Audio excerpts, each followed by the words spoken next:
Welcome to Celeb Scene Central. Bowen Yang isn't holding back about the reality of working at Saturday Night Live. On the latest episode of the Los Culturistas podcast, Yang and his co-host Matt Rogers reflected on Joe Biden dropping out of the U.S. presidential race and the importance of casting out feelings of awkwardness and embarrassment in order to achieve one's goals.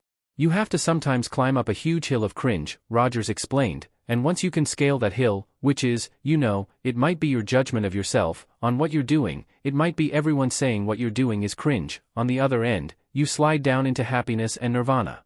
It's a feeling that Yang, who was hired at SNL in 2018, understands completely. Bitch, I know about working through cringe, climbing a cringe mountain. I work at Saturday FING Night Live, the cringiest thing in show business on every level, he replied. Cringe mountain is SNL. He continued, eternally grateful that I work there, will be the defining thing of my life and career, and yet it is a cringe mountain because to live through working at SNL and to have people constantly tell you how much it sucks, how bad it is, how it's not as good as it used to be, for your career, that has to do something to you psychologically where you emerge and go, I don't give a f.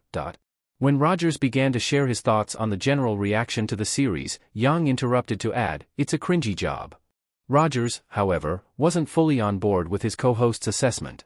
I don't think it's cringe, he admitted, but I will say, everyone has a FING opinion.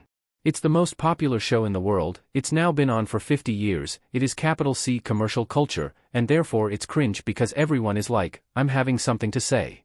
Yang agreed that people often share their takes about SNL because it's both comedy and it's subjective. Rogers added, and it's corporate, you know what I mean? It's all those things. Still, Rogers managed to find a silver lining in the never-ending series slander.